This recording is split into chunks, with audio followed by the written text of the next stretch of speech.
الحمد لله نحمده ونستعينه ونستغفره ونؤمن به ونتوكل عليه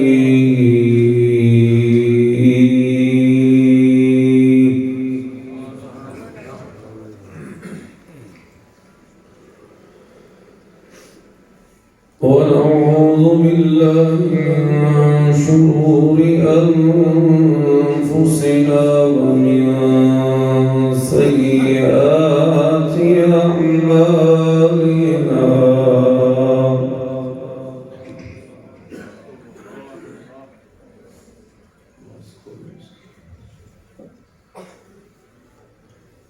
من يهده الله فلا مضل له ومن يضلل فلا هادي له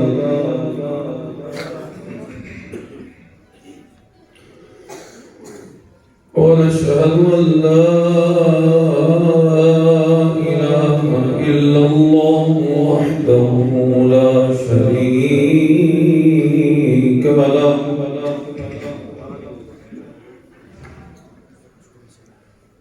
ونشهد أن سيدنا وسندنا ومولانا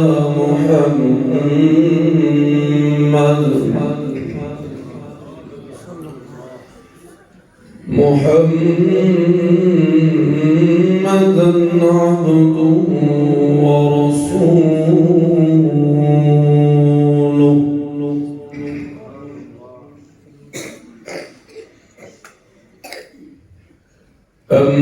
أما بعد فأعوذ بالله من الشيطان الرجيم بسم الله الرحمن الرحيم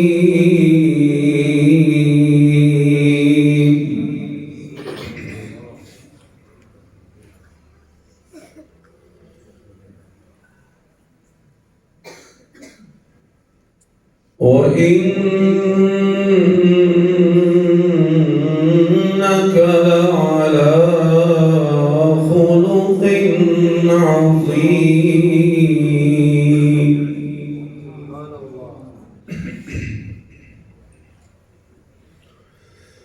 اللهم صل على محمد وعلى آل محمد وبارك وسلم وصل عليه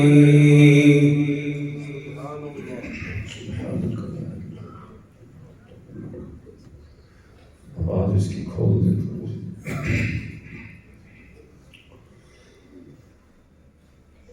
حضرات ذی وقار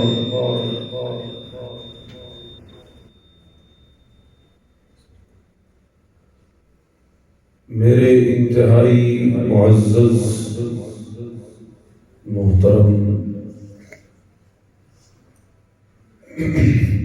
مولانا خلیل الرحمن صاحب حفظہ اللہ تعالی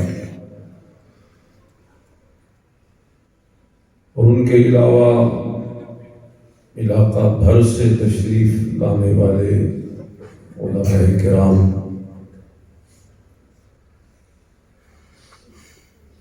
اور آپ اتنی کثیر تعداد میں تشریف لانے والے سامعین عظام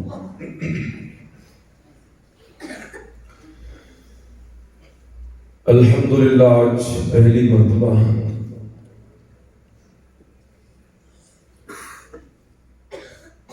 اشاعت توحید و سنہ کے حوالے سے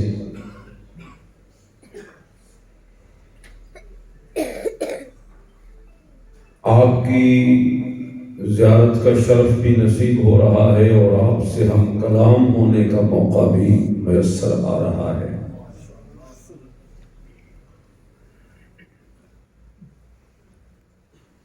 میں دعا گو ہوں الہ العالمین کے دربار میں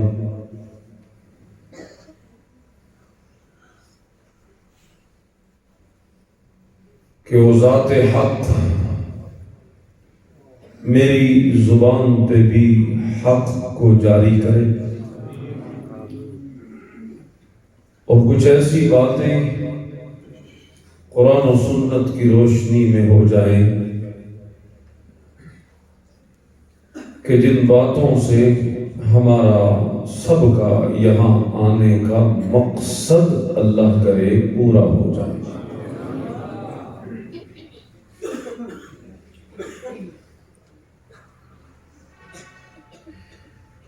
میرے دوستو، مہینہ چونکہ ربیع الاول کا ہے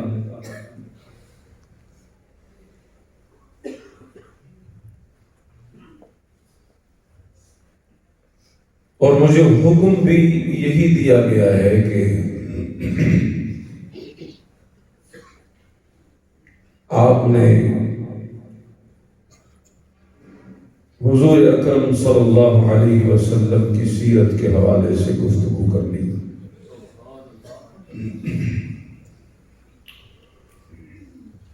اور سیرت میں بھی پھر خاص اخلاق مصطفیٰ پر صلی اللہ علیہ وسلم۔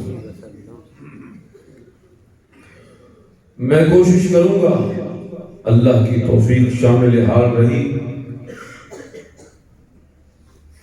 تو مجھے امید ہے کہ ضرور انشاءاللہ تعالی ہم سب کا فائدہ ہوگا۔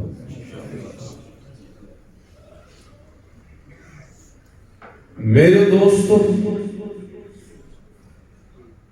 رب العزت نے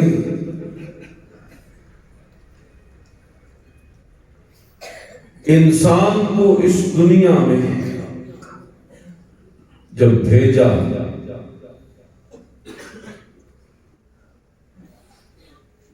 تو اس کی زندگی کی بقا کے لیے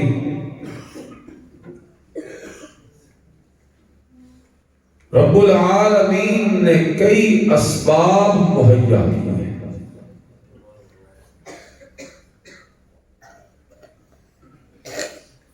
کہ ان اسباب کو اختیار کیے بغیر ہماری انسانی زندگی باقی نہیں رہ سکتی۔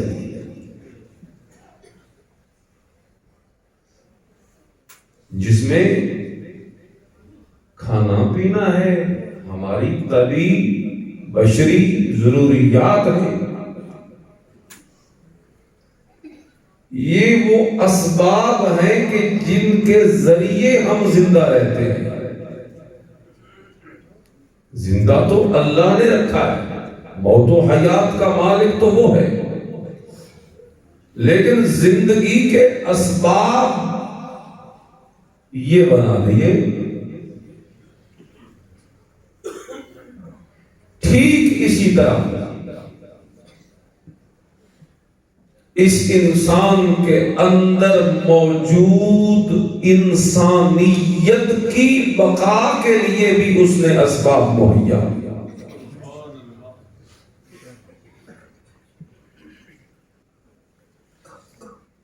کیونکہ ہمارا جسم دو چیزوں کا مجموعہ ہے نا، ایک تو یہ ظاہری بدن اور ایک اس کی روحانی کیفیت، باطنی کیفیت۔ یہ تو ظاہری ہے، جسے ہم یوں سادے لفظوں میں کہہ لیں کہ اندر کا انسان، اسی کو انسانیت بھی کہا جاتا ہے۔ اس انسانیت کی بقا کے لیے بھی اللہ نے جو اسباب مہیا کیے ہمیں، ویسے تو ایک وہ احکام شریعت کا پورا مجموعہ ہے جسے ہم دین کہتے ہیں، لیکن اگر دو لفظوں میں اس کا خلاصہ بیان کیا جائے تو وہ دو چیزیں ہیں جن کے ذریعے ہماری انسانیت باقی رہتی ہے.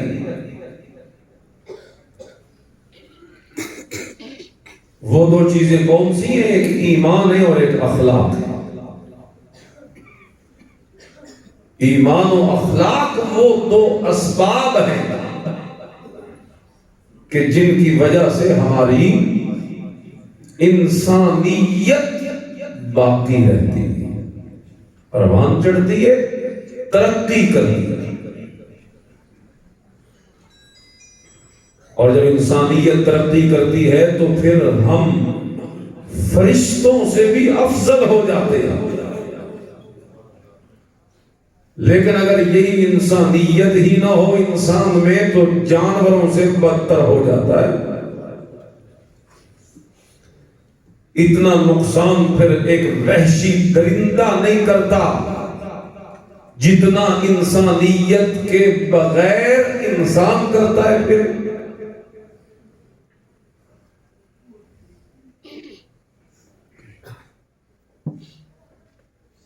یہ میں نے دو جملے آپ کو تمہیدی طور پہ سمجھائے کہ میں اول آپ کے ذہن میں ایک بنیاد بٹھا سکوں جس کے اوپر میں پھر کچھ باتیں کروں. اب آپ سمجھ گئے ہوں گے کہ اگلی جو باتیں بھی ہوں گی اخلاق و ایمان کی، ان کا تعلق کس سے ہوگا جی؟ ہماری انسانیت سے. زور سے بولیں، کس سے ہوگا؟ تو بھائی اگر اس کا تعلق انسانیت سے ہے تو پھر وہ تو ہم سب کی مشترکہ ضرورت ہے کہ نہیں؟ تو پھر میری باتیں آپ توجہ سے سنیں گے تاکہ اللہ کرے اس چھوٹی سی نشست کے نتیجے میں اگر ہماری روحانی ترقی ہو جائے اور ہماری انسانیت پروان چڑھ جائے تو ہمارا کتنا بڑا فائدہ. اللہ اکبر کبیرہ.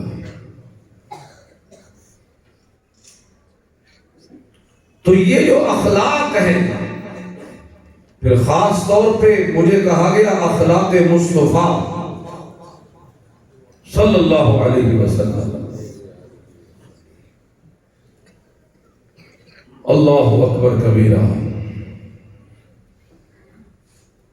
قرآن کریم میرے نبی کے اخلاق بیان کرتا ہے.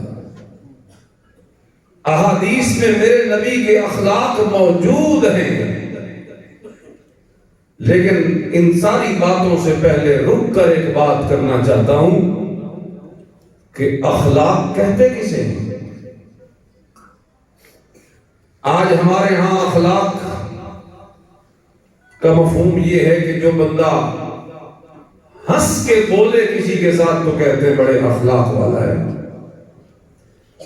جبکہ حضرت تھانوی رحمہ اللہ نے لکھا ہے کہ منہ پہ ہنس کے مل لینے والا، بول لینے والا در حقیقت تو منافق ہے. کہ آگے پیچھے تو آپ کی حکمتیں کرتا ہے اور جب آپ کے منہ پہ آتا ہے تو ہنستا ہے، آپ کو جتاتا ہے کہ میں تو آپ کے ساتھ بڑا راضی ہوں، لیکن دائیں بائیں تو وہ بہت کچھ کہتا ہے. تو اس کا نام نہیں کہ ملے تو ہنس کے ملے، اگرچہ وہ اس میں شامل تو ہے لیکن صرف یہی نہیں. اخلاق کا دائرہ بڑا وسیع. اخلاق بمعنی اعمال، اخلاق بمعنی کردار، اخلاق بمعنی اوصاف. یعنی وہ اوصاف، وہ صفتیں، وہ عادتیں جو میرے نبی اپنی امت میں پیدا کرنا چاہتے تھے کہ ایک مومن، ایک مسلمان کا کردار یہ ہونا چاہیے، ایک مومن کی شان یہ ہونی چاہیے، ایک مومن کی گفتار یہ ہونی چاہیے، ایک مومن کی عادات یہ ہونی چاہیے، ایک مومن کے اطوار یہ ہونے چاہیے، ایک مومن کے لیل یہ ہونے چاہیے، ایک مومن کے نہار یہ ہونے چاہیے، ایک مومن کی خلوت یہ ہونی چاہیے، ایک مومن کی جلوت یہ ہونی چاہیے، ایک مومن کا گھر اس طرح ہونا چاہیے، ایک مومن کا باہر اس طرح ہونا چاہیے، ایک مومن کی تجارت اس طرح ہونی چاہیے، ایک مومن کے جملہ معاملات چاہے ان کا تعلق ایمانیات سے ہو، عبادات سے ہو، اخلاقیات سے ہو، معاملات سے ہو، معاشرت سے ہو، تمام چیزوں میں جو نبوی معیار ہے نا، اس معیار کو کہا جاتا ہے اخلاق۔ کہ میرے نبی آپ کو جیسا دیکھنا چاہتے ہیں نا، بس وہ شان اور وہ کیفیت اخلاق حسنہ کہلاتی ہے۔ تو پھر کتنا بڑا دائرہ وسیع ہو گیا، ہم نے اسے ایک چیز میں بند کر کے رکھا ہوا ہے، ہنس کے ملنا اخلاق ہے، بس معاملہ ختم۔ حالانکہ اخلاق کا تو یہ مفہوم ہے۔ اب یہ دو باتیں میں آپ کے ذہن میں ڈال چکا ہوں، ایک تو اخلاق کا تعلق ہماری انسانیت سے ہے، اور نمبر دو یہ بتا چکا ہوں کہ اخلاق کہتے کسے ہیں۔ تو اخلاق کا معنی اعمال، زور سے بولیے، یہ تقریر نہ سمجھیے، نہ ہی میں تو خطیب ہوں اور نہ ہی آپ کے ذہن میں لے کے بیٹھے کہ کوئی خطابت سننے کے، کچھ بھی نہیں ہوں۔ اللہ بس حاضری قبول کرے، دو چار باتیں اللہ اپنی رضا سے کروا لے، ورنہ میں بھی آپ جیسا ہی ایک طالب العلم ہوں، بس اس کا فضل ہوا، اس کی ستاری نے آج لا کے یہاں بٹھا دیا ہے منبر پر، وگرنہ میں اپنے آپ کو تو شاید اس کا حقدار بھی نہ سمجھوں۔ بہرحال اللہ نے اب بھیج دیا ہے آپ کے پاس، تو توجہ کیجئے میرے ساتھ، بولیں، اسے تقریر نہ سمجھیں، اسے درس و تدریس سمجھیں۔ استاد جب سمجھاتا ہے نا شاگردوں کو کلاس میں، تو ان سے آگے پوچھتا ہے، ہاں بھی سمجھ آئی کیا کہا میں نے؟ تو اس سے کیا ہوتا ہے کہ بولنے سے، دہرا دینے سے بات یاد ہو جاتی ہے۔ فائدہ بھی اسی کا ہے کہ جو باتیں میں کروں آپ کو یاد ہو جائیں، تاکہ آئندہ زندگی میں ہم ان باتوں کو پلے باندھیں اور اللہ اس کے رسول کی نگاہوں میں مقبول ہو جائے۔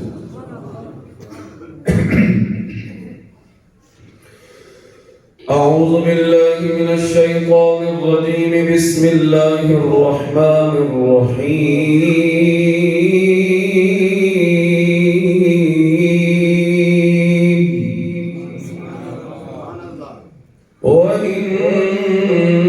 وَإِنَّكَ لَعَلَى خُلُقٍ عَظِيمٍ۔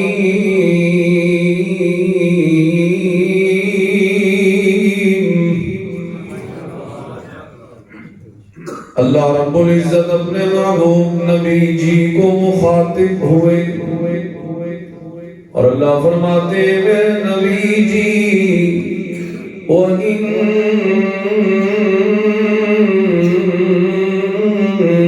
لَعَلَى خُلُقٍ عَظِيمٍ۔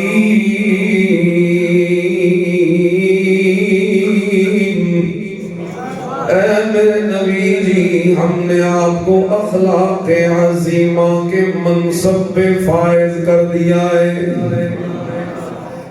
اخلاق عظیمہ یہ بہت بڑا درجہ ہے جو اللہ نے میرے نبی جی کو اپنی رحمت سے عطا فرمایا ہے۔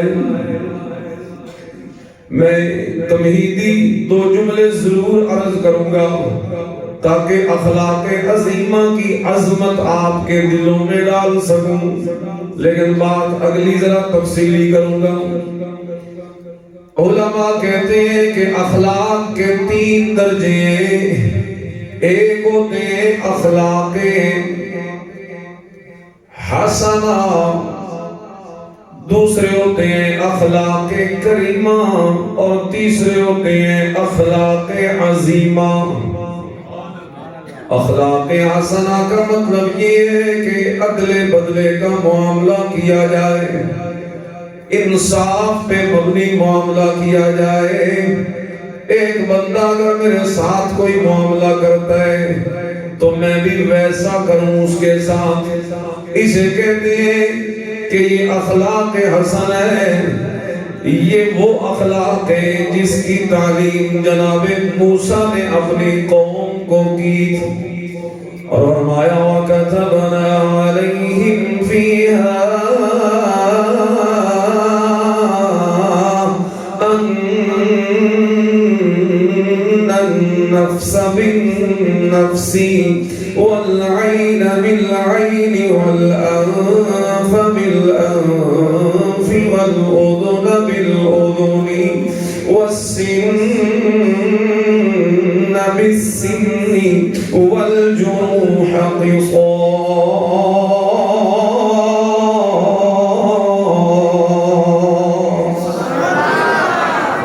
عدل بدلے گا کہ جیسا کوئی آپ کے ساتھ معاملہ کرے ویسے.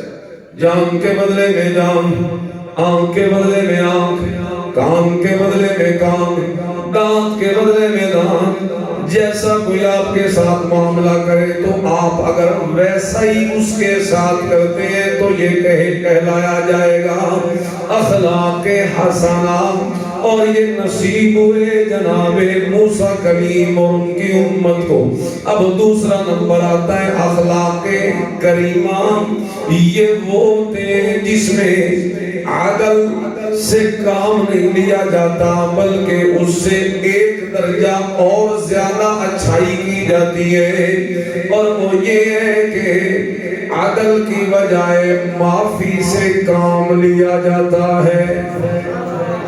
آپ کے ساتھ کسی نے برا کیا, آپ نے کچھ نہیں کہا, آپ نے ویسا نہیں کیا, آپ نے کہا میں اللہ کی رضا کے لیے معاف کرتا. یہ اخلاق کریمہ سیدنا عیسیٰ پیغمبر اپنی قوم کو سکھاتے ہیں. اللہ کا قرآن اسے بیان کرتا ہے وَجَزَاءُ سَيِّئَةٍ سَيِّئَةٌ مِثْلُهَا فَمَنْ عَفَا وَأَصْلَحَ فَأَجْرُهُ عَلَى اللَّهِ. تیسرا ہوتا ہے اخلاق عظیمہ. اب سمجھ آئے گی آپ کو میرے نبی کے شان کی کہ کس درجے پہ اللہ نے میرے نبی کو کھڑا کیا ہے, کس مقام پہ اللہ میرے نبی جی کو لے کے گئے ہیں. اللہ تعالیٰ نے کس مقام پہ میرے نبی جی کو فائز کیا ہے. یہ اخلاق حسنہ جناب موسیٰ کریم کی امت کو ملے, اخلاق عظیمہ اخلاق کریمہ جناب عیسیٰ کو ملے. اور تیسرا نمبر ہے سب سے اونچے اخلاق کا جسے کہا جاتا ہے اخلاق عظیمہ. اس میں کیا ہوتا ہے؟ اس میں عدل بھی ہوتا ہے, معافی بھی ہوتی ہے اور احسان بھی اگلے بندے کے ساتھ کر دیا جاتا ہے. ایک بندے نے مجھے کچھ میرے ساتھ زیادتی کی, اب میں نے بدلہ لے لیا, یعنی عدل برابری نہیں کی بلکہ الٹا معاف کر دیا. اب یہاں تیسری چیز ساتھ شامل ہو گئی, معاف بھی کیا اور اس کے ساتھ بھلا بھی کر دیا, احسان بھی کر دیا. یہ اخلاق عظیمہ یہ ہے جو اللہ کا قرآن میرے نبی کو تمغہ لگا رہا ہے. یہ ہے جس میں تین چیزیں ہیں, ایک عدل بھی ہے, معافی بھی ہے اور احسان والا معاملہ بھی میرے نبی کریم کو دیا گیا. اب سنیے آیت آپ کو سمجھ آئے گی اور پھر ایسی سمجھ آئے گی کہ زندگی پر اس کا معنی نہیں بھولو گے. وَإِنَّكَ لَعَلَىٰ خُلُقٍ عَظِيمٍ. اے میرے نبی جی, ہم نے آپ کو اخلاق کے اس درجے پہ فائز کر دیا جس درجے پہ جناب موسیٰ بھی نہ آ سکے. اخلاق کے اس درجے پہ فائز کر دیا جس درجے پہ جناب عیسیٰ بھی نہ پہنچ سکے، اخلاق کے ایسے درجے پہ فائز کر دیا جس درجے پہ کوئی نبی بھی نہ پہنچ سکا، اور وہ یہی اخلاق عظیمہ والا منصب ہے کہ آپ کو عدل والی صفت بھی سکھائی ہے، آپ کو معاف کرنے والا بھی بنایا ہے، اور آپ کو لوگوں کے ساتھ احسان کرنے والا بھی میں اللہ نے بنا کے رکھا ہے۔ جتنی میں نے قیمتی بات کی ہے اتنی قیمتی سبحان اللہ تو نہیں کی ہم تو جناب ہیں شاہینوں کے شہر کے، سرگود عوام تو شاہین ہیں، جنگ کی طرح کے شاہین ہیں۔ آپ ہاتھوں کو ذرا اٹھائیں، پوزیشن بدلے، سستی والی ہے نا، ہاتھوں کو اٹھا کے کہیں سبحان اللہ۔ ابھی مزہ نہیں آیا، وہ لیول ہمارے علاقے کا ابھی تک نہیں پہنچا آپ۔ اچھا دوسرا میں آپ کو ایک اور چیز بتاتا ہوں، آپ چونکہ میرے نبی کے اخلاق ہے نا، تو آپ سارے دونوں ہاتھوں کو بلند کر کے کہیں صلی اللہ علیہ وسلم۔ اللہ اکبر۔ اب اخلاق کا یہ سمندر بڑا وسیع ہے، میں سوچ رہا ہوں کہاں سے پڑھوں اور کہاں پہ چھوڑوں، کیا لوں اور کیا نہ لوں، اتنا وسیع سمندر ہے میرے نبی کے اخلاق۔ خیر ایک گواہی پیش کرتا ہوں نبی کے اخلاق پر، نبی کے گھرانے سے، نبی کے گھرانے سے، سبحان اللہ۔ اسی پہ ہی مجھے لگتا ہے وقت ہو جائے گا، درمیان میں نصیحت کی کچھ باتیں بھی آتی رہے گی آپ بس توجہ کے لیے۔ اور وہ گھر کی گواہی ہے، سب سے زیادہ بندے کے معاملات کو جاننے والی بندے کی بیوی ہوتی ہے۔ بھئی یہ بات ٹھیک ہے نا؟ بیوی ہوتی ہے نا، وہ آپ کی رازدان ہوتی ہے، جو چیزیں آپ کے دوستوں سے چھپی ہوئی ہوتی ہیں لیکن بیوی سے چھپی ہوئی نہیں ہوتی، وہ آپ کے معاملات کو جانتی ہے، رازدان ہوتی ہے آپ کی۔ اللہ اللہ۔ تو بیوی اگر کسی کے حق میں گواہی دے دے یہ بڑا اچھا ہے، مجھے لگتا ہے اس سے بڑی گواہی اور پھر ایسے ہی ہے نا، بیویاں گواہی دیں کہ بڑا اچھا ہے، بڑا کمال والا ہے، یہ انسان کے لیے سب سے بڑی ڈگری ہے۔ آج کل کے دور میں اس کا سمجھنا بڑا آسان ہے، کیونکہ بیوی کے منہ سے اتنی سوکھی سوکھی تعریف نہیں ہے کہ نہیں نکلتی، لیکن یہ بیوی بھی بڑی کمال کی ہے۔ جناب سیدہ خدیجہ الکبریٰ سب سے کہہ رضی اللہ تعالی عنہا، اللہ۔ اور یہ آئی پتہ کیوں میرے نبی کے عقد میں، وہ خود بیان کرتی اصح سیر فرماتی ہیں انی رغبت فیک لحسن خلقک،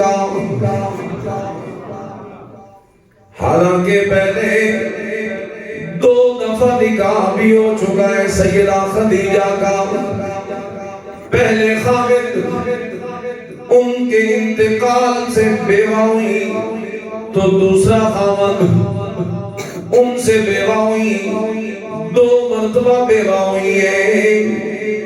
لیکن پھر جب انہوں نے میرے نبی کریم کی زندگی کو ذرا قریب سے دیکھا، میرے نبی کریم کے معاملات کو ذرا قریب سے ہو کے پڑھا، کیونکہ ان کا مال تجارت کے لیے لے کے جانے والے جناب محمد بن عبداللہ تھے نبوت سے پہلے۔ تو دیوانگی کی حالت اللہ عجیب حدوں کو چھونے لگی، نکاح کا پیغام بھیج دیا اللہ کے نبی جی کے پاس، اور بعد میں کہتی ہے کہ میں کیوں آپ کی طرف راغب ہوئی، میں نے نکاح کا پیغام کیوں دیا، انی رغبت فیک لحسن خلقک، میں تو صرف آپ کے اخلاق کی دیوانہ ہو گئی تھی، اور خود وہ خدیجہ بھی کوئی عام عورت نہیں ہے، بڑی نسبی شرافت والی خاتون ہے۔ پھر قریش کے اس اللہ عظیم انسان کو نکاح کا پیغام جب بھیجا تو میرے نبی نے فوراً قبول فرما لیا، نکاح ہو گیا۔ کہتی ہے میں آپ پہ اسی وجہ سے آپ کی طرف مائل ہوئی ہوں کیونکہ میں خود نہیں آئی، آپ کے اخلاق نے مجھے اپنی طرف کھینچ لیا تھا۔ انی رغبت فیک لحسن خلقک وصدق حدیثک، آپ کی سچائی کو جب میں نے دیکھا ہے تو میں نے فیصلہ کر لیا تھا کہ اس کے ساتھ میرا تعلق کیوں نہ قائم ہو جائے، نکاح والا۔ اللہ پھر جب آئی تو اللہ پھر اللہ بھی تو ایک اس سے دوسرے رنگ میں اگر دیکھیں، یہ تو آئی ہے اخلاق کی وجہ سے، لانے والا تو اللہ ہے نا۔ اور اللہ کیوں لایا؟ الم یجدک یتیما فآوا، اے میرے نبی جی آپ تو ابھی ماں کے پیٹ میں تھے کہ باپ کا سایہ آپ کے سر سے اٹھ گیا تھا، پھر 6 سال کی عمر میں آپ کی والدہ بھی آپ کو دعوے مفارقت دے گئی، 8 سال کی عمر میں آپ کے دادا بھی دنیا سے رخصت ہو گئے، پھر آپ اپنے تایا حضرت زبیر کی پرورش میں آئے۔ عبد المطلب کے بعد آج کل ڈائریکٹ نام لیا جاتا ہے حضرت جناب ابو طالب کا، غالباً یہ کوئی اثر ہے کسی خاص طبقے کا، ورنہ درمیان میں حضرت زبیر بھی ہے، آپ کے تایا ہیں عبد المطلب کے بیٹے زبیر ابن عبد المطلب۔ کچھ عرصہ میرے نبی ان کی پرورش میں رہے، پھر اس کے بعد جناب عبد المطلب کی پرورش میں آئے۔ جب تک شادی نہیں ہوئی اتنے تک عبد المطلب پہلے ماں، پھر دادا، پھر تایا، پھر چچا، مختلف جھولیوں میں اللہ نے میرے نبی کی پرورش کروائی۔ اور پھر جس وقت میرے نبی جی جوان ہو گئے، اللہ تعالیٰ نے سیدہ خدیجہ کے ساتھ تعلق نکاح والا بنا کے میرے نبی کریم کو کیسے سنبھالا ہے کہ اتنی مالدار خاتون جو قریش کی شرف اور عزت والی ہے، بڑے مقام اور رتبے والی ہے، بڑے حسب نسب والی ہے، بہت بڑی اعلیٰ درجے کی خاتون ہے، اس خاتون کی اللہ اکبر کبیرہ اس کے ساتھ نکاح والے تعلق میں اللہ نے بھیج کے یہ وہی تسلسل ہے۔ الم یجدک یتیما فآوا، ایسے ہی ہوتا ہے کہ باپ دنیا سے چلا جائے، اولاد کے ضائع ہونے کا خطرہ پیدا ہو جاتا ہے، لیکن اللہ نے کس طریقے سے میرے نبی کو سنبھالا۔ چنانچہ سیدہ خدیجہ آپ کے ساتھ جب تعلق بنائے، اس موقع پہ سیدہ خدیجہ گھر کی ہے، بیوی ہے، لیکن پھر بھی آپ کے اخلاق کی گواہیاں کس کمال انداز میں دیتی ہے۔ امام بخاری اس حدیث کو نقل کرتے ہیں اپنی صحیح میں، جس وقت میرے نبی ہیرا کی خلوتوں سے نکل کر جب گھر میں آئے تھے، اور اس ہیرا کی خلوتوں میں وہ ناموس آ گیا تھا جبرائیل کی شکل میں اقرا والی وحی لے کر، اور کہنے لگا تھا اقرا بسم ربک الذی خلق خلق الانسان من علق اقرا وربک الاکرم الذی علم بالقلم علم الانسان ما لم يعلم۔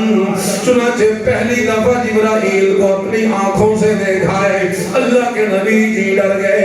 جس وقت ڈرے ہیں تو فوراً ہیرا کی خلوتوں سے نکل کر سیدھے اپنے گھر میں آئے، اور گھر میں داخل ہوتا ہی خدیجہ کو کہا زملونی زملونی، میرے اوپر چادر ڈال دے، انی خشیت علی نفسی، مجھے لگتا ہے میری جان نکل جائے گی، آج میرے ساتھ بڑا ایک عجیب معاملہ ہوا ہے، بات تو بعد میں بتاؤں گا، لیکن پہلے جلدی کر میرے اوپر کمبل ڈال دے۔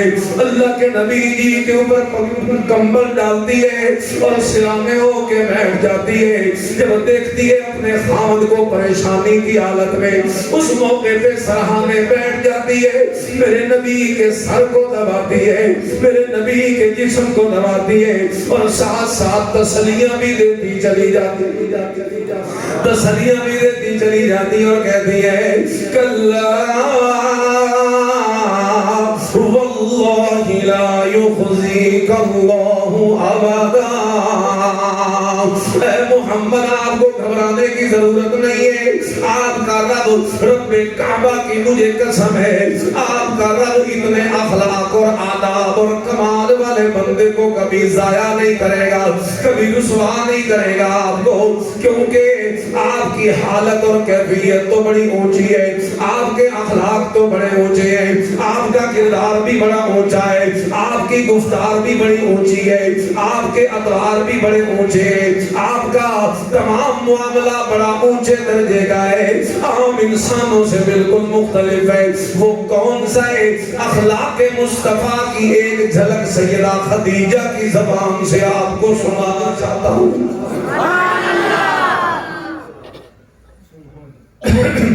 کہتی ہے انک لتصل الرحم.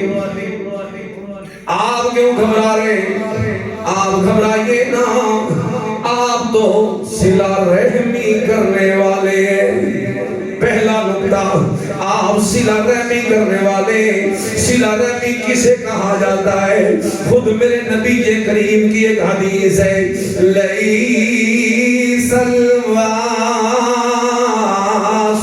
بالمکافی ولكن الواصل الذي إذا قطعت رحمه وصلها. حضور اسلام خود فرماتے ہیں جو صلہ رحمی کرنے والا ہوتا ہے وہ بدلہ چکانے والا نہیں ہوتا, بلکہ صلہ رحمی کرنے والا تو وہ ہوتا ہے جو اس کے ساتھ رشتہ توڑ دیتا ہے, وہ آگے بڑھ کے رشتہ جوڑ دیتا. اخلاق مصطفیٰ سنیے اور اپنانے کی کوشش کی. جو اس کے ساتھ توڑتا ہے وہ آگے بڑھ کے جوڑ دیتا ہے اس کے ساتھ. اللہ اللہ, یہ نمونہ آپ کو کہیں نظر نہیں آئے گا. یہ میرے نبی کی سیرت کا ایک روشن باب ہے, اخلاق مصطفیٰ. اللہ اکبر. باقی سارے کمالات تو آپ کے نبوت کے بعد ظاہر ہوئے, یہی ایک کمال ہی تو ہے میرے نبی کا جو نبوت سے پہلے بھی دنیا مانتی اور جانتی تھی اور کہتی تھی کہ محمد تو صادق بھی ہے اور امین بھی ہے. سب کہو صلی اللہ علیہ وسلم. تو اس کا تعلق نبوت کی پہلی زندگی سے بھی ہو گیا, یعنی کہ ایسا کمال جو اللہ نے بچپن سے ہی آپ کے اندر رکھ دیا. تو کہتی ہے انک لتصل الرحم, آپ تو صلہ رحمی کرنے والے. پھر میرے نبی کی سیرت ساری اسی سے بھری پڑی ہے. جس کسی نے بھی میرے نبی سے رشتہ توڑنا چاہا, اللہ کے نبی جی صلی اللہ علیہ وسلم نے آگے بڑھ کے اس کے ساتھ رشتہ جوڑنا شروع کر دیا. آج ہم رشتوں کو توڑتے ہیں, بڑے عجیب حالات ہیں ہمارے. سگا بیٹا باپ کا دشمن بنا بیٹھا, بیٹی ماں کی دشمن, آپس میں دشمنیاں ہیں, تفرقے ہیں, اختلاف ہیں, چھوٹی چھوٹی. خبر حدیثوں میں جس کی آئی وہی زمانہ اب آ گیا ہے. زمین بھی تیور بدل رہی ہے, فلک بھی آنکھیں دکھا رہا ہے. پرائے مال کو اپنا سمجھے, حرام کو بھی حلال جانے.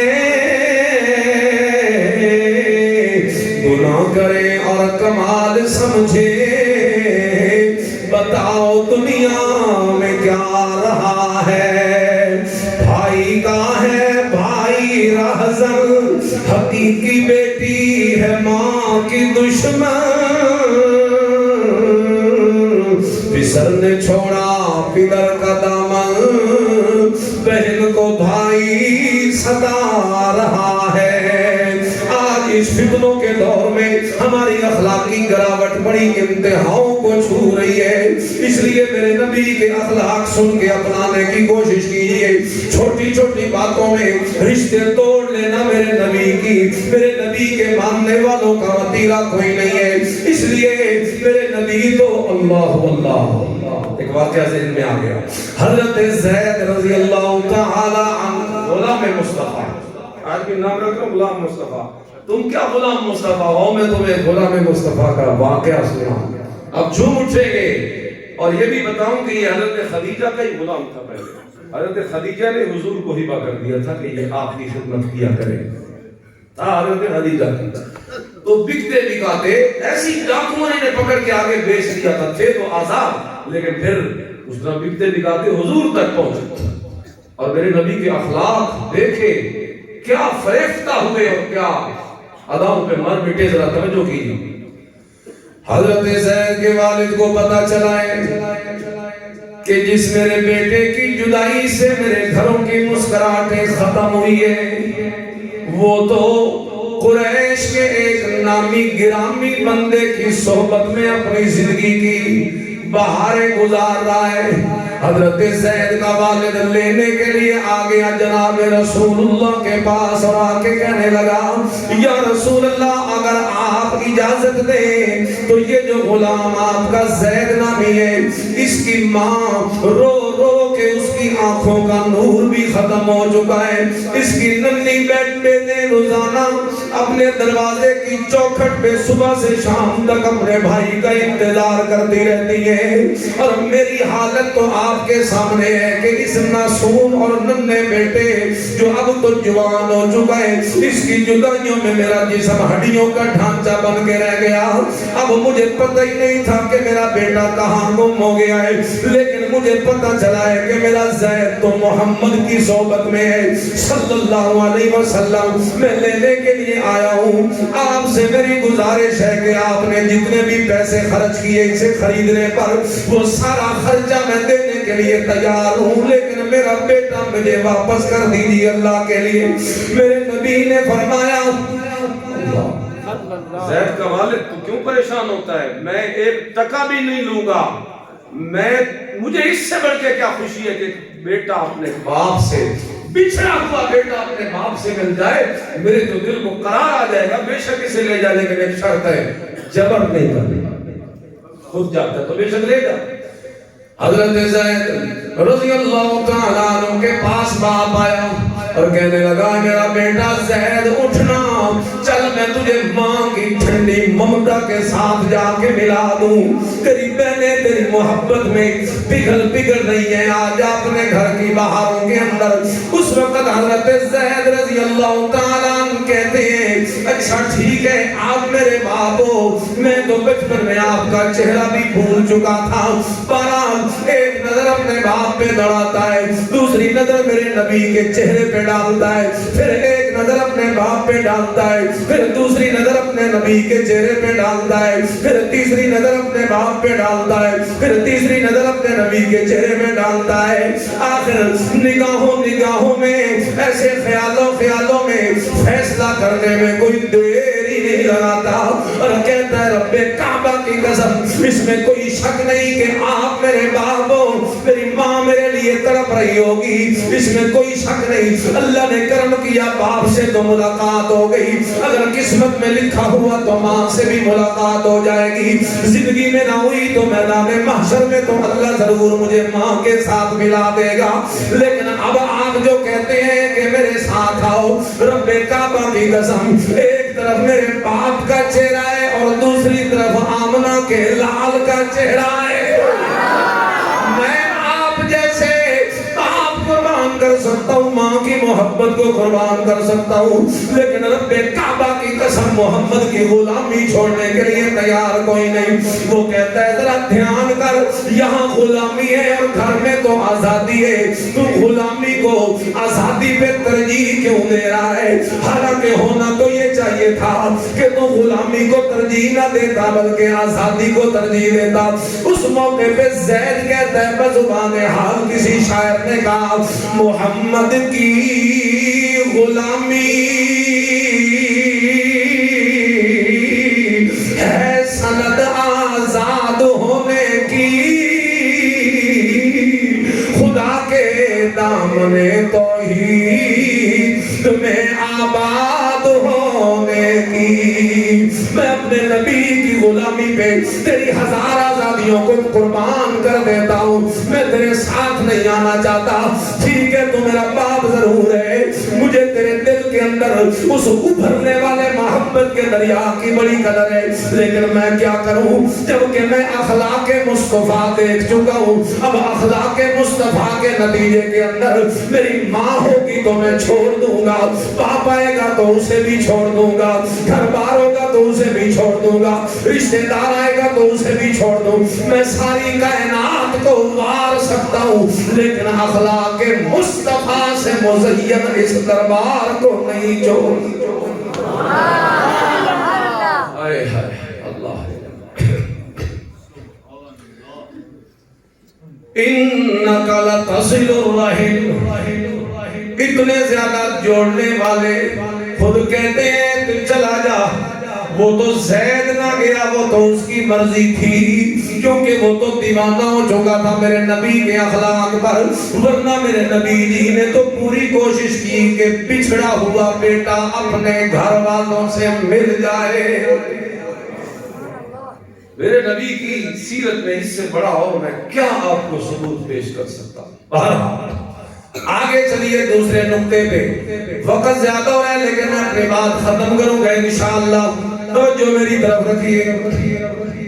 اچھا یہ آپ پہلا پوائنٹ سن کے وعدہ کرتے ہیں نا کہ جن سے ہم نے ناراضگیاں فضول میں بنائی ہوئی ہیں اور دشمنیاں چل رہی ہیں اور ہم ایک دوسرے سے پھوٹے اور ٹوٹے ہوئے ہیں، یا چھوڑ دو دل کی ساری خواہشات کو، میرے نبی کی خواہش پہ قربان نہیں کر سکتے ہو.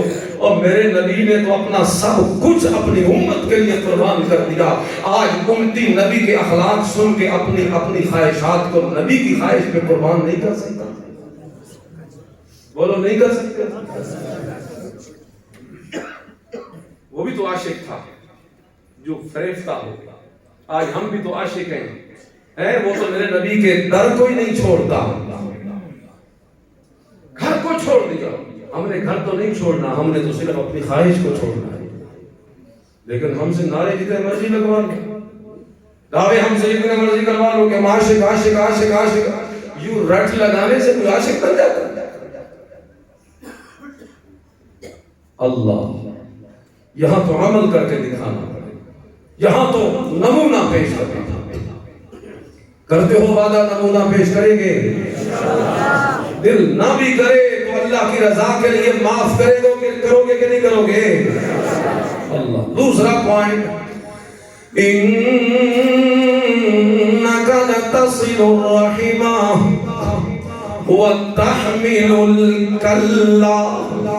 یہ میرے نبی کے اخلاق میرے نبی کی بیوی بیان کر رہی ہے خدیجہ الکبریٰ، اور کہتی ہے آپ کیوں ڈر گئے، آپ کیوں گھبرا رہے ہیں اور کیوں اپنی جان کی فکر کر کے بیٹھے ہیں؟ میں تو گواہی دیتی ہوں میرا تو دل یہ تسلیم کرتا ہے آپ جیسے اوصاف والے بندے کے ساتھ اللہ ہرگز ایسا ویسا کوئی معاملہ نہیں کرے گا. ایک تو آپ میں صفت یہ تھی کہ آپ وہ صلہ رحمی کرنے والے، رشتوں کو جوڑنے اور ملانے والے تھے. اور نمبر 2 آپ کی صفت یہ ہے کہ تحمل الکلا، آپ تو دوسروں کے بوجھ اٹھانے والے ہو. تحمل الکلا. آج ایسا نفسا نفسی کا دور ہے، شہر میں اپنے محلے میں رہتے ہوئے 10-20 سال ہو گئے، ہمسایہ کو نہیں جانتے ہی نہیں. ایک دوسرے کے بوجھ کیا اٹھے رہے، ایک دوسرے کا کام کیا آنا. ہر بندہ اپنے اپنے معاملات میں پھنسا ہوا ہے. انسانیت کی اقدار دل بدل کمزور ہوتی جا رہی ہے. میں اخلاق مصطفیٰ صفحہ پڑھ کے آپ کو اپنے نبی کی زندگی کی جھلک دے کے جا رہا ہوں. خود بھی عمل کرنے کی کوشش کروں گا, آپ سے بھی درخواست کروں گا کہ اپنے نبی کی زندگی کو اپنائیے. وَتَحْمِلُ الْكَلَّ, آپ بوجھ اٹھاتے ہیں دوسروں کا. اللہ اکبر کبیرہ. ویسے تو بڑے واقعات ہیں, ایک میں صرف ٹچ کروں گا آپ کو سمجھانے کے لیے. میرے نبی کے کریم صلی اللہ علیہ وسلم کا چچا ہے ابو طالب. اسی نے حضور کو پھر بعد میں پالا بھی, خواجہ ابو طالب. آج کل اس معاملے میں بڑا وہ شور مچا ہوا ہے, ابو طالب مومن تھا یا نہیں تھا. بھائی یہ کفر اسلام کا مسئلہ نہیں ہے. احد جو کہتے ہیں مومن تھا, ایمان قبول کر لیا تھا, وہ دلائل کی بنیاد پہ کہتے ہیں. احادیث ان کے پاس موجود ہیں. من قبل منی الکلمۃ التي عرضت على عمي فردها فهي له نجات. میرے نبی نے فرمایا جو بندہ اس کلمے کو مان لے جو میرے چچے نے نہیں مانا تھا تو اس کے لیے نجات. تو حدیث کو کہاں لے جاؤ؟ اور جو کہتے ہیں کہ نہیں مسلمان تھا, تو بھائی اس میں مباحثے مجادلے جھگڑے کر کے آستینے چڑھا کے ایک دوسرے پہ کفر کے فتوے لگانے کی کوئی ضرورت نہیں ہے. چھوڑیے, آئیے اخلاق پہ. تھا یا نہیں تھا اللہ کے ہاں اس کا معاملہ ہے. آپ کیوں جھگڑتے ہو فضول بحثوں میں پڑھتے ہو؟ فضول بحثوں میں کبھی مت پڑھیں, فتوے بازی نہ کیجیے. جو بھی تھا اسے چھوڑیے. آئیے ذرا دیکھیے میرے نبی کے ساتھ اس کا کیسا برتاؤ ہے. کثیر العیال ہے, بال بچے زیادہ ہیں. اللہ کے نبی جی اپنے چچا عباس سے بات کر دیں, ان کی معاشی حالت بڑی اچھی ہے. کہنے لگے مجھے ہر وقت ترس آتا رہتا ہے اپنے چچا ابو طالب پر, اس کے اتنے زیادہ بال بچے ہیں لیکن خرچہ بھی اس کا پورا نہیں ہوتا. ہم ذرا مل کے ایک مشورہ کرتے ہیں. کیا مشورہ؟ حضور نے فرمایا ہمیں چاہیے کہ چچے کا ایک ایک بیٹا ہم سنبھال لیں, اپنی کفالت میں لے لیں. حضرت عباس نے کہا, بات کی, پھر جا کے ابو طالب راضی ہو گئے کہ ٹھیک ہے. کہا عقیل کو تو میں خود رکھوں گا, جعفر جو ہے وہ عباس کو دے دیجئے, اور علی کو خود میرے نبی نے اپنی کفالت میں دے دیا. زور سے کون سبحان اللہ. پتہ ہے زور سے کیوں کہلوائی ہے؟ لوگ ہمیں کہتے ہیں کہ علی کو نہیں مانتے, لوگ ہمیں کہتے ہیں یہ علی کو نہیں مانتے. ہر بندے نے کسی نہ کسی چیز کا ٹھیکہ اٹھا رکھا ہے نا, تو بس وہ باقیوں کو کہتا ہے کہ یہ سارے تو ہے نہیں ہے, فضول ہے. علی ہائے ہائے, علی تو میرے نبی کا بھائی ہے, علی تو میرے ایمان کا حصہ ہے, علی تو حسنین کا بابا ہے, علی تو خاتون جنت کا خامد ہے. علی کو تو میرے نبی نے بڑے اونچے اعزاز اور ڈگریاں. ہم کیوں نہیں مانتے؟ ہم وہ نہیں ہیں جو اپنی ایک آنکھ کھلی رکھ کے دوسری بند کر دے. ہم کہتے ہیں ہمارے لیے جس طرح صحابہ کرام قابل قدر ہیں, اسی طرح ہمارے لیے اہل بیت بھی قابل قدر ہیں. ہم اہل بیت کی عزت و تکریم کے بھی قائل ہیں, صحابہ کی عزت و تکریم کے بھی قائل ہیں. ہم تو دونوں طرف چلتے ہیں. پھر ہمیں کہا جاتا ہے کہ یہ ویسے ہیں, ایسے ہیں, ویسے ہیں. بھائی ایسا ویسا تو وہ ہوگا جو ان دو میں سے ایک کا انکار کرے گا. فتنے کی جڑ تو وہ ڈالے گا جو دونوں کو مانتا ہے اور دونوں کی عزت کرتا ہے. وہ تو محبت کا پیغام دیتا ہے. ہاں تفرقہ وہ پھیلائے گا اور معاملات کو خراب وہ کرے گا جو ایک کو مانے اور دوسرے کو گالیاں نکالے. تفرقہ کا ذمہ دار وہی ہوگا نا جو دونوں کی عزت کرے, وہ تو تفرقے کا ذمہ دار. ہم کہتے ہیں ہمارے لیے جناب ابو بکر بھی قابل قدر, تو جناب علی بھی قابل قدر ہے. اگر اماں عائشہ صدیقہ میری ماں ہے تو میں اماں فاطمہ الزہرا کو بھی تو اپنی ماں کہتا ہوں. لیکن ذرا ادھر بھی تو غور کر, جو نہیں مانتا تو پھر ہمیں ذمہ دار ٹھہرانے کی ضرورت نہیں. اس تفرقے کا ذمہ دار وہ ہوگا جو ایک طرف کو نہ ماننے والا ہوگا. ہم تو بھائی دونوں کو مانتے ہیں, اہل سنت صحابہ بھی ہمارے اور اہل بیت بھی. خیر میرے نبی نے کس طریقے سے بوجھ اٹھایا اپنے چچا کا، اور یار آپ بھی بوجھ اٹھایا کرو. اگر کوئی تنگ دست ہے تو اس کے دست و بازو بن جایا کرو. نشہ پلا کے گرانا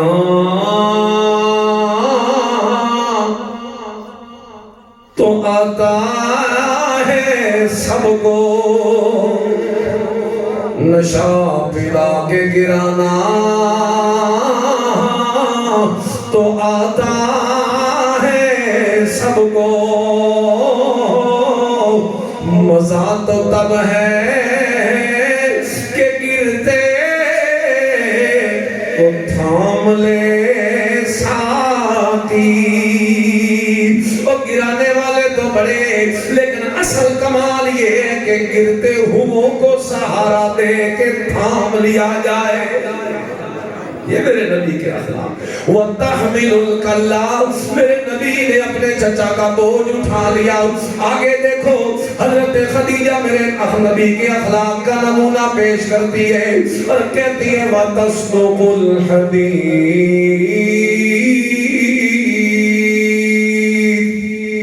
آپ تو سچ بولتے ہیں، آپ جیسا سچا تو ہم نے کبھی دیکھا ہی نہیں. آپ پھر گھبرا رہے ہو. یہ تسلی ہے جو بیوی اپنے خاوند کو دے رہی ہے تو تسلی، لیکن اخلاق نبوی کا وہ اعلیٰ نقشہ خدیجہ نے کھینچ دیا ہے کہ شاید کوئی نہ کھینچ سکے. آپ تو سچے ہو، اور میرے نبی کی سچائی کے معترف تو وہ بھی تھے نا جو آپ کو مانتے، وہ بھی میرے نبی کی سچائی کے معترف.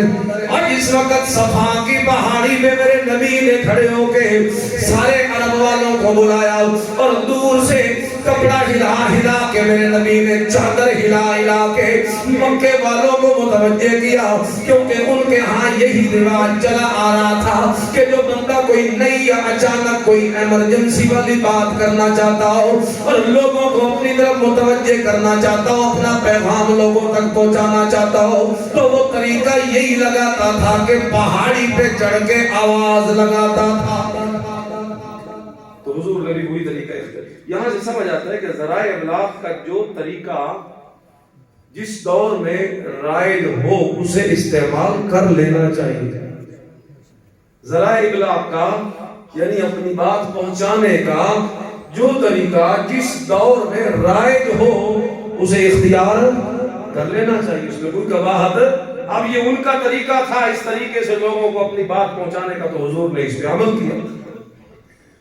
آج جیسے علماء موجود ہیں، میں بڑی احتیاط سے بات کروں گا، اگر میں کہیں غلط ہوں تو میری اصلاح بھی فرما دیں گے. آج کل میرا نوجوان مسجد میں آ کے میرا درس نہیں سنتا زیادہ نا، وہ ہر وقت رہتا ہے اس پر. نوجوان ہر وقت رہتا ہے موبائل، بہت کم. یہ تو آپ نے سالانہ پروگرام کی اور ماشاءاللہ بڑا جذبہ مجھے نظر آ رہا ہے، وگرنہ اکثریت جو ہے لوگ نسلوں میں، دروس میں، جمعے کے بیانات میں کیا حال ہوتا ہے، کس وقت آتے ہیں؟ آخری 5 منٹ میں، 10 منٹ میں. تو اگر آپ کی بات وہ یہاں آ کے نہیں سنتا، وہ اگر یہاں نہیں آتا تو علماء کو اس میں کیا قباحت ہے کہ وہ یہاں آ جائیں. وہ یہاں آ جائیں کیونکہ جہاں وہ بیٹھا ہے آپ بھی وہیں آ کے اپنی بات اسے پہنچا دیں. اگرچہ یہ مسئلہ تو اختلافی ہے، یہ تصویر والا، لیکن یہ تو اتفاقی ہے نا کہ ضرورت کے وقت تصویر کا استعمال جائز ہے. آپ شناختی کارڈ آپ کی جیب میں نہیں، نوٹ آپ کی جیب میں نہیں، اوپر تصویر ہے کہ نہیں، تو آپ کیا جواب دیتے ہیں کہ یہ کیوں میں نماز میں اپنی جیب میں تصویر لے کے کھڑا ہوں؟ کہتے ہیں جی یہ مجبوری ہے، اس کے بغیر گزارا. تو اتفاقی مسئلہ ہے کہ بغیر ضرورت حرام اتفاقی، ضرورت کے وقت حلال اتفاقی. اب جو ضرورت سمجھتا ہے وہ حلال سمجھتا ہے، جو ضرورت نہیں سمجھتا وہ حلال بھی نہیں سمجھتا. ہم شرعی ضرورت سمجھتے ہیں کہ اگر نوجوان یہاں نہیں آتا تو کم از کم ہم یہاں آ جائیں. جہاں گند موجود ہے، باطل موجود ہے، صحابہ دشمنی کا مواد موجود ہے، صحابہ سے اعتماد اٹھانے کا مواد موجود ہے، شرک کی ترویج کا مواد موجود ہے، وہاں ہمارا فریضہ ہے کہ ہم یہاں توحید کا مواد جمع کر دیں، صحابہ کی محبت کا مواد جمع کر دیں۔ بہرحال یہ بات تو درمیان میں آ گئی کہ ذرائع ابلاغ کا طریقہ جائز ہو تو اختیار کیا جائے۔ تو میرے نبی نے بلایا مکے والوں کو، آگے اس موقع پہ میرے نبی نے ذرا پہلے اپنے متعلق ان سے سوال کیا، تم نے مجھے کیسے پایا؟ اس وقت وہ کہنے لگے ما جربنا علیک الا صدقا، رب کعبہ کی قسم ہے، بوڑھے بھی آ چکے تھے، جوان بھی آ چکے تھے، سارے کے سارے آ چکے تھے، بزرگ بھی آ چکے تھے، عالم فاضل بھی آ چکے تھے، اور یک زبانوں کے میرے نبی کے اخلاق کی گواہی دیتے ہیں، اور وہ کہتے ہیں رب کعبہ کی قسم ہے، ہماری آنکھوں کا دیکھا ہوا تو غلط ہو سکتا ہے لیکن محمد کی زبان غلط نہیں ہو سکتی۔ سچ آج ہماری زندگی میں ہے اور سے جھوٹ سے اٹا ہوا ہے ہمارا معاشرہ میں، کیا بتاؤں، کہتے بے برکتی ہے۔ ایک حدیث سناؤں، میرے نبی نے فرمایا جو بندہ ایک مرتبہ جھوٹ بولتا ہے تباعد عنہ الملک من نتن ما جاء به، تباعد عنہ الملک میلا من نتن ما جاء به، جب بندہ جھوٹ بولتا ہے تو فرشتہ اس جھوٹ کی بدبو کی وجہ سے اس بندے سے ایک میل دور ہو جاتا ہے۔ فرشتہ رحمت ہے نا، اور جھوٹ نحوست اور لعنت ہے نا، آپ ہر وقت فرشتے کو دور رکھتے ہیں اپنے سے، میل ہے پھر پورا، وہ دے واپس آنے کو پہلے ہے گھور کوڑ مار دیں، وہ پتہ نہیں کتنے میلوں آپ سے دور چلی گئی اللہ کی رحمت۔ جھوٹ ہر جگہ پہ جھوٹ ہے، تجارت کرتے ہیں نا، چند روپے 10-20 زیادہ لینے کے لیے کہتا ہے میری تو اتنے دی آئی نہیں جی، حالانکہ اس میں کئی نفع کما ہوتا ہے، کتنے پیسے، صرف چند پیسے بٹورنے کے لیے جھوٹ بول دیتا ہے۔ اور میرے نبی نے فرمایا اس تجارت سے اللہ برکت اٹھا لیتا ہے، اس پیسے سے اللہ برکت اٹھا لیتا ہے جسے جھوٹ بول کے کمایا جاتا ہے۔ کیا کرو گے اس کو؟ تھوڑا ہو لیکن برکت ہو، زیادہ ہو اور برکت نہ ہو، کیا فائدہ؟ توجہ کیجئے، میں اپنی بات کو ختم کروں گا 10-15 منٹ میں، یہی میں نے صرف آپ کو اخلاق مصطفیٰ کی جھلک دے دی ہے۔ جاگنے بیٹھے ہو ہاتھ کھڑا کرو جو جاگ رہے ہیں۔ وَتَحْمِلُ الْكَلَّامَ وَتَصْدُقُ الْحَدِيثِ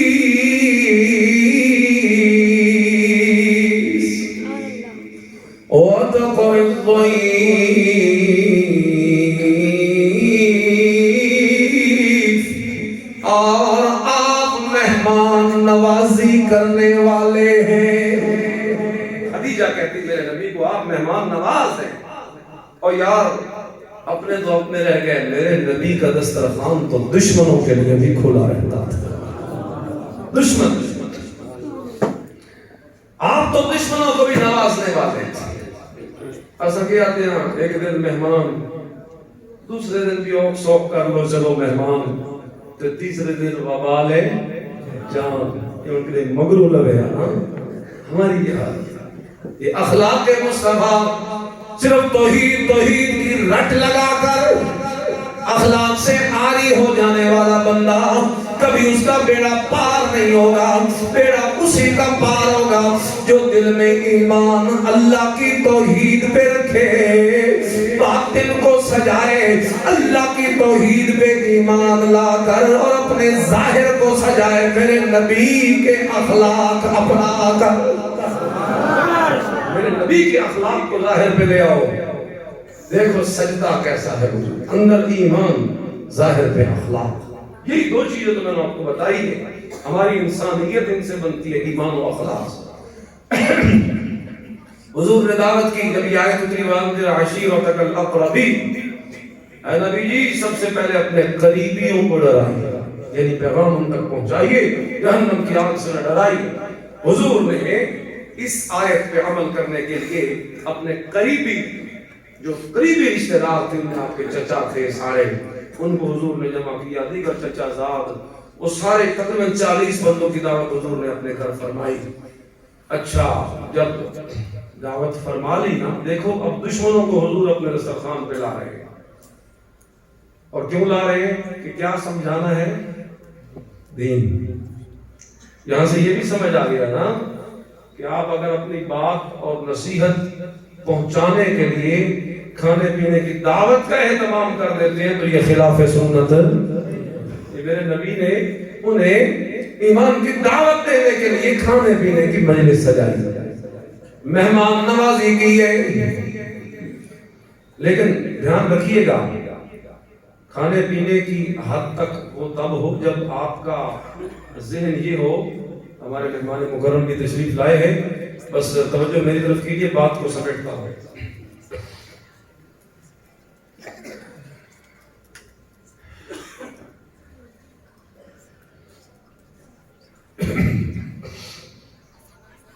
لیکن یہ دھیان رکھیے گا کہ دوستی اتنی نہ آگے بڑھ جائے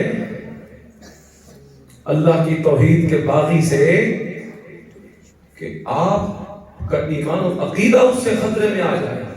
اس کی اجازت، اخلاق ضرور، لیکن اخلاق کی آڑ میں عقائد میں سستی اور ایمان کی پرواہ نہ کرے بندہ، اس کی اجازت ہرگز نہیں۔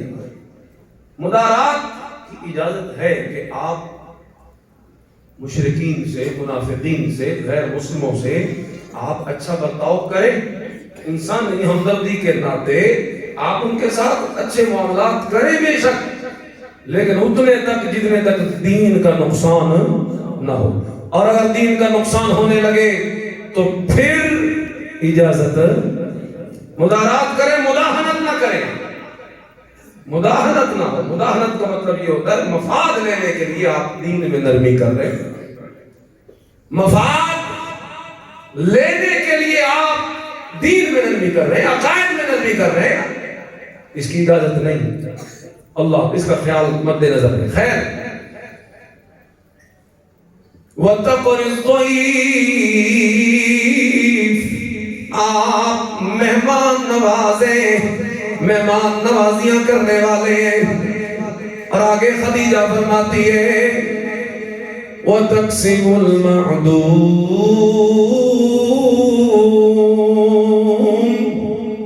آپ بے نواؤں اور غریبوں اور فقیروں کے لیے کما کما کے انہیں کھلا دیا کرتے ہیں۔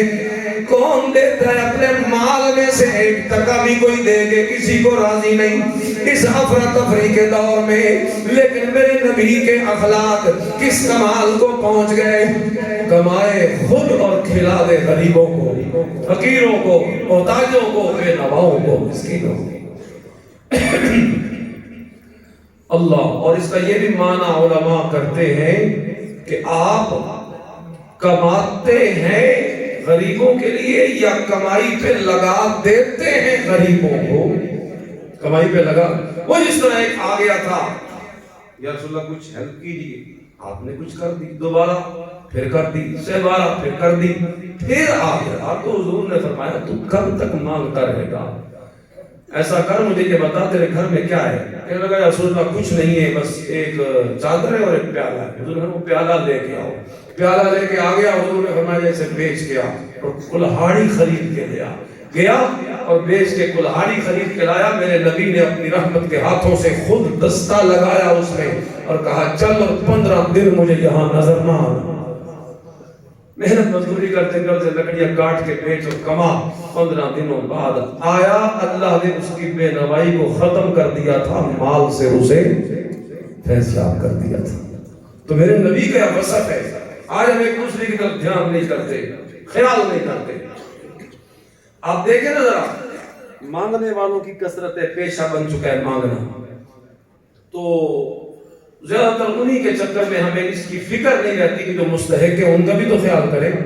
وہ مانگتے نہیں، لا یسألون الناس الحافا، پاک دامنی اور عزت نفس کو لیے بیٹھے ہیں اور ہیں محتاج، فقیر، مسکین، لیکن مانگتے نہیں، اپنی عزت کے خراب ہونے کے خطرے سے۔ تو ہمیں نظر رکھنی ہوگی، خاص طور پہ اس دور میں۔ اگر آپ محسوس نہ کریں تو میں ایک بات کر دوں، اس دور میں جبکہ مشکلات کا دور ہے، اپنے ائمہ مساجد کا خیال کیجیے، اپنے ائمہ مساجد کا خیال کیجیے، اور اسی طرح ان کے علاوہ دیگر اپنے رشتہ داروں میں، احباب میں۔ آخری بات، وَتُعِينُ عَلَى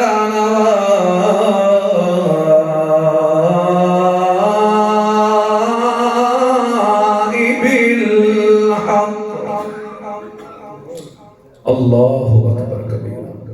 آپ مظلوموں کی داد رسی کرنے والے بھی ہیں، آپ کیوں پریشان ہوتے ہیں؟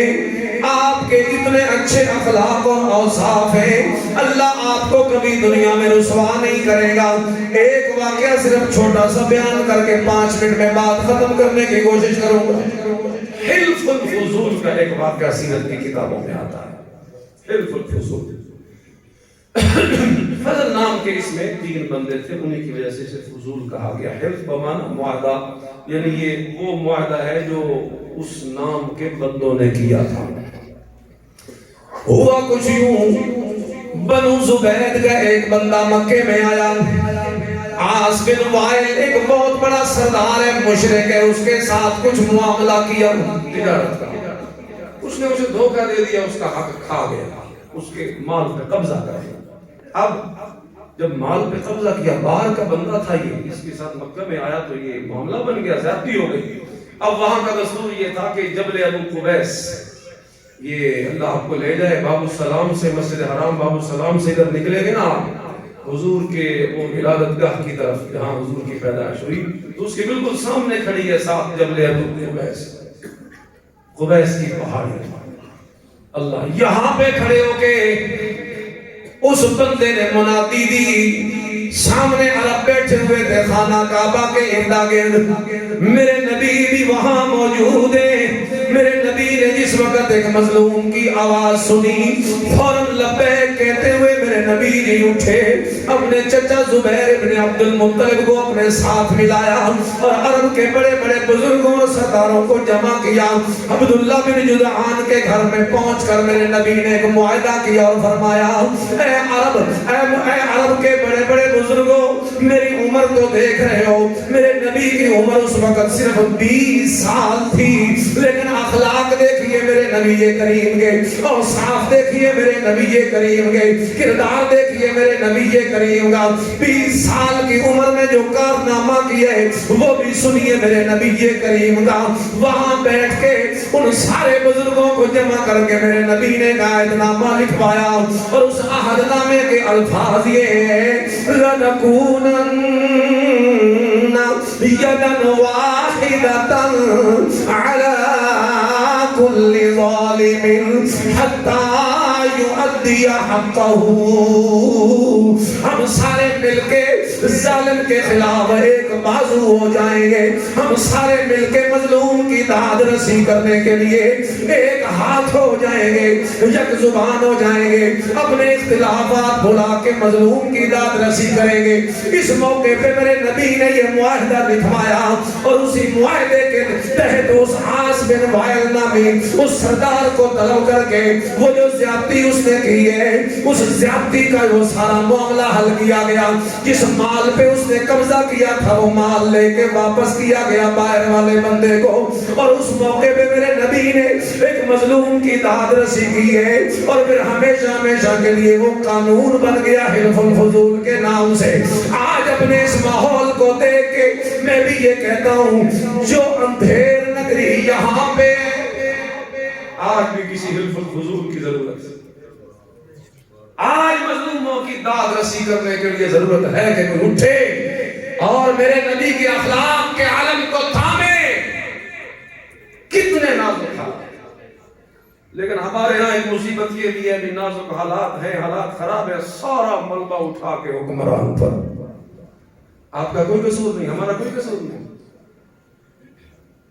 آخری بات کر رہا ہوں، توجہ کیجئے، بڑی کام کی بات۔ کیا ہمارا کوئی قصور ہے؟ سارا قصور عمران خان کا ہے۔ جو حالات گڑبڑے، معاملات، ہر بندہ تنگ ہے، کیا یہ سارا ملبہ حکمران میں ڈالے؟ ٹھیک ہے، سستی ہے لیکن یک طرفہ نہیں، دو طرفہ سستی ہے۔ ہم کون سے عمر بن عبدالعزیز کے جانشین بنے بیٹھے ہوئے، ہمارے پر عمران خان آ گیا۔ ہمارا پہلا، میں کوئی اس کی بات نہیں کر رہا، پچھلے آگے جو آئے سارے ایسے ہی ہیں، میں کوئی سیاسی گفتگو نہیں کر رہا، میں صرف یہ کہتا ہوں حالات کی خرابی کا ذمہ دار صرف حکمران نہیں ہوتا۔ اعمالکم عمالکم، میرے نبی کی حدیث ہے، تمہارے عمل ہی تمہارے حکمران بن جاتے ہیں، ورنہ جب عمل اچھے تھے تو حکمران بھی ابو بکر و عمر جیسا ہوا کرتا تھا۔ لیکن جب اندر عوام میں خرابیاں آنی شروع ہوئیں تو پھر حالات خراب ہو گئے، چاہے حکمران علی المرتضیٰ جیسا ہی کیوں نہ آیا، پھر بھی ان کے دور میں آپس کی خانہ جنگی ہو گئی کہ نہ ہو گئی؟ خانہ جنگی ہو گئی۔ اللہ، ایک روز مرتضیٰ سے کسی نے یہ عرض کی، اے نائب رسول امین دام ذلکم، حضرت علی سے ایک دن کسی نے یہ شکایت کی، اے میرے نبی کی جانشینی پہ بیٹھنے والے، اے میرے نبی کی گدی پہ بیٹھنے والے، دام ذلکم، اللہ آپ کا سایہ سلامت رکھے، ایک بات آپ سے پوچھنی ہے۔ علی المرتضیٰ کہتے ہیں جی بولیے کیا کہنا ہے؟ ایک روز مرتضیٰ سے کسی نے یہ عرض کی، اے نائب رسول امین دام ذلکم، ابو بکر و عمر کے زمانہ میں چین تھا، عثمان کے عہد میں لبریز تھی خم، کیوں آپ ہی کے عہد میں جھگڑے یہ پڑ گئے، اپنی تو عقل ہو گئی ہے اس مسئلہ میں گم، کہنے لگے یہ بات کوئی پوچھنے کی ہے، ان کے مشیر ہم تھے ہمارے مشیر تم۔ اگر ابو بکر و عمر و عثمان کے زمانے میں چین تھا تو اس کی وجہ یہ تھی کہ عوام علی جیسی تھی، اس کی وجہ یہ ہے کہ مشیر علی المرتضیٰ جیسا تھا۔ آج اگر میرے دور میں جھگڑے پڑ گئے ہیں، سارا ملبہ میرے اوپر نہ ڈالو، سبائیو اپنے کرتوت بھی تو دیکھو نا، تم نے کس انداز سے مسلمانوں کو آپس میں لڑانے کی کوشش کی ہے، تم نے کس انداز سے اپنا میرے نبی کے اس بنائے ہوئے اتحاد کو پارا پارا کرنے کی کوشش کی ہے۔ الغرض میں کہنا یہ چاہتا تھا سارا ملبہ حالات کا حکمران پہ ڈالنا انصاف نہیں۔ ہمارا اپنا کردار ہے، اس میں اپنے آپ کو بدلو۔ کیسے بدلو گے اپنے آپ کو؟ اخلاق مصطفیٰ سے جی، اسی لیے تو پڑھ سنایا، ورنہ ایک لمبا باب ہے، ٹائم میری سوچ سے بھی زیادہ ہو گیا ہے اور مہمان بھی آ گئے۔ بہرحال کہنا میں صرف آپ کو یہ چاہتا تھا کہ اس دور میں اس ایک گہرے سمندر میں، ظلمات کا جو سمندر ہمارے سامنے ہے، اگر اس میں پار لگنا چاہو اور چاہتے ہو پار لگنا تو کشتی پہ سوار ہو، کشتی اخلاق مصطفیٰ، کشتی سیرت النبی۔ اگر یہ نہیں ہوگی تو پار، وہ حضرت شیخ ابو الحسن علی ندوی رحمہ اللہ نے واقعہ لکھا، مشہور سا ایسے حکایت ہے، چند نوجوان ملے اور کشتی کی سیر کو گئے نا، ملہ بابا جی تھا، رستے میں اسے ایسے چھیڑنے لگے، بابا جی کچھ پڑھا، سائنس، بیالوجی، میتھ، جغرافیہ؟ بابا کہنے لگا مجھے ان چیزوں کو، کہنا بیٹا کچھ نہیں پڑھا۔ نوجوان کہنے لگے آپ نے تو آدھی زندگی ضائع کر دی، آپ نے کچھ پڑھا نہیں۔ بابا چپ کر گیا۔ کشتی آگے جب دریا کے درمیان میں گئی نا تو ہچکولے کھا گئے۔ اب بابا جی کی باری، کہتے ہیں بیٹو تم نے مجھ سے بڑے بڑے سوال کیے تھے، یہ پڑھا یہ پڑھا، میں نے کہا کچھ نہیں، تو تم نے کہا آدھی زندگی تم نے ضائع کر دی ہے۔ اب ایک میرا بھی سوال ہے۔ جی بابا جی، بابا جی نے کہا سوال میرا یہ ہے کہ تم نے تم میں سے کسی کو تیراکی آتی ہے؟ تیرنا آتا ہے؟ وہ ایک دوسرے کی طرف نہیں تیرنا کہنے لگے یہ تو ہچکولے کھا رہی ہے۔ اب پار وہی لگے گا جو تیراکی جانتا ہوگا۔ اب جغرافیہ والے ڈوب جائیں گے، سائنس والے ڈوب جائیں گے، بایو والے ڈوب جائیں گے، میتھ والے ڈوب جائیں گے۔ آج پار وہی لگے گا جس نے تیراکی سیکھی ہوگی۔ میں اسی واقعے کو لے کے کہتا ہوں، آج ہم نے سارے علوم پڑھ لیے، سارے فنون پڑھ لیے، سارے کام کر لیے، کاروبار چمکا لیا، گھر بار چمکا لیا، بنگلے اور محل بنا لیے، سب کچھ کر لیا، عہدے اور منصب بھی لے لیے ہیں، لیکن ان چیزوں نے پار نہیں لگانا۔ پار لگانا ہے سیرت النبی نے۔ ہم نے ہر چیز پڑھ لی ہے، لیکن جس چیز نے پار لگانا ہے وہ ہم نے پڑھی کوئی نہیں۔ تو بتاؤ پار لگو گے کہ ڈوب جاؤ گے؟ ڈوب جائیں گے اگر سیرت النبی اور اخلاق نبی نہیں پڑھیں گے۔ پار لگنا ہے، باقی سارے کام بھی کر اور ساتھ میرے نبی کی زندگی کو پڑھ کے اس پہ عمل کر۔ اللہ مجھے آپ کو اس پہ عمل کی توفیق نصیب فرمائے۔ وآخر دعوانا الحمدللہ۔